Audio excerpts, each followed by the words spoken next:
Assalamualaikum warahmatullahi wabarakatuh. Hamdan wa syukrulillah, wala haula wala quwata illa billahil aliyil azim.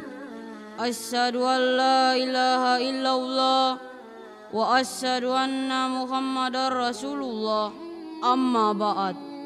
Marilah kita panjatkan puji syukur yang tiada terhingga kepada Allah Subhanahu wa Ta'ala, karena Dialah yang telah memberikan kita karunia dan nikmat yang sangat besar.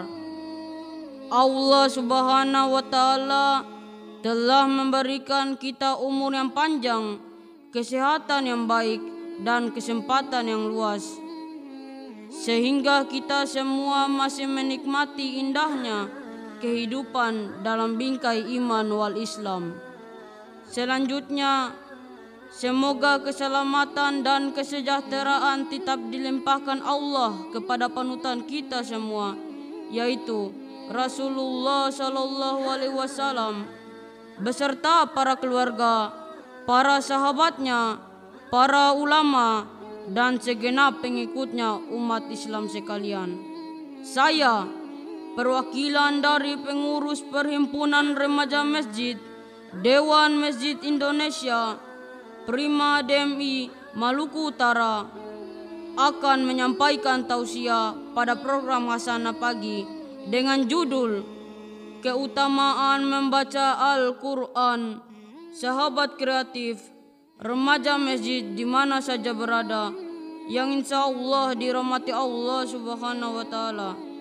Sebagaimana kita maklumi bersama bahwa iman dan takwa tidaklah cukup hanya diucapkan, tetapi harus dilaksanakan dalam amal kebaikan, dalam perilaku, dan dalam peribadatan.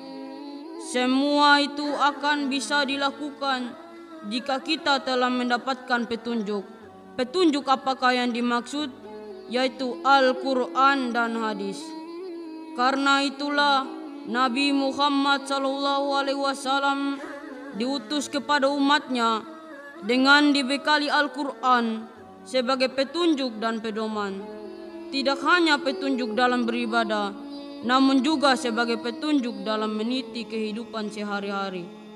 Rabbana atina fid dunya hasanah wa fil akhirati hasanah wa qina adzabannar. Wahai Tuhan kami, berilah kami kebaikan di dunia dan kebaikan di akhirat. Lindungilah kami dari siksa api neraka. Nabi Muhammad diutus sebagai nabi dengan membawa Al-Quran semata-mata untuk membahagiakan manusia, yaitu kebahagiaan di dunia dan kebahagiaan di akhirat. Al-Quran diturunkan agar dapat menjadi petunjuk jalan yang lurus yang harus dilalui oleh setiap manusia dalam mencari kebahagiaan dan keberuntungan. Karena itu, seorang muslim harus beriman kepada kitabullah, yaitu Al-Quran.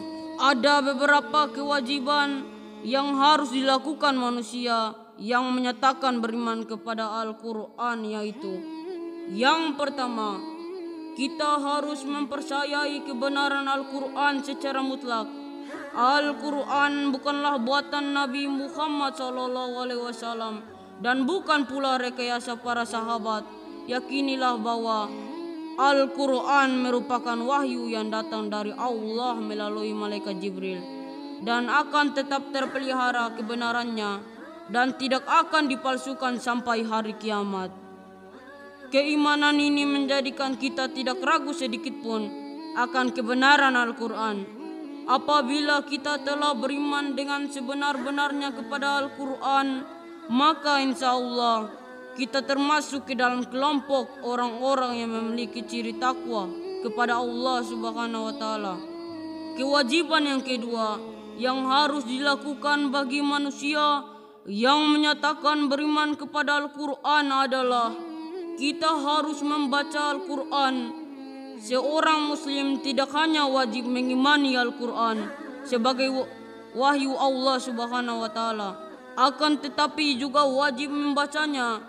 Dan ini sangat sesuai dengan nama dari Al-Quran itu sendiri, yaitu qara'a yaqra'u Qur'anan, yang artinya bacaan atau yang dibaca. Konsekuensinya sekarang bahwa seorang muslim yang memiliki Al-Quran maka harus selalu membaca Al-Quran. Tidaklah pantas, bahkan sangat naif, jika seorang muslim yang telah dewasa tidak bisa membaca Al-Quran dengan baik. Dan jika seorang muslim sudah mampu membacanya, maka rajin-rajinlah membaca Al-Quran. Rasulullah SAW bersabda, "Nawwiru buyutikum bittilatil Quran." Sinarilah rumahmu dengan membaca Al-Quran. Hal yang ketiga yang menjadi kewajiban yang harus dilakukan bagi orang yang menyatakan beriman kepada Al-Quran adalah memahami makna Al-Quran. Setelah membaca Al-Quran dan menjadikannya sebagai perkara yang selalu kita lakukan setiap hari, maka hendaknya juga memahami makna dari ayat-ayat Al-Quran yang kita baca. Sebab kenapa? Al-Quran selain dibaca, kita juga harus menjadikannya sebagai pedoman yang kita ikuti tuntunannya untuk meraih keberuntungan, kebahagiaan, dan keselamatan. Yang keempat, mengamalkan isi Al-Quran. Kewajiban selanjutnya yang harus kita laksanakan terhadap Al-Quran adalah mengamalkan dalam kehidupan sehari-hari. Inilah pembuktian utama dalam hidup bersama Al-Quran. Yang kelima, memasyarakatkan nilai-nilai Al-Quran. Hidup bersama Al-Quran tidak mungkin dilakukan sendiri-sendiri, karena banyak sekali ajaran Al-Quran yang harus dilakukan secara bersama-sama. Bila pesan-pesan Al-Quran telah kita laksanakan dalam kehidupan ini, maka jadilah kita Al-Quran yang berjalan. Al-Quran yang hidup dengan pengamalan kemurnian Al-Quran tidak hanya berada di atas kertas, melainkan dari segi perwujudannya dalam kehidupan. Demikianlah sahabat kreatif remaja masjid yang insya Allah dirahmati Allah Subhanahu wa taala.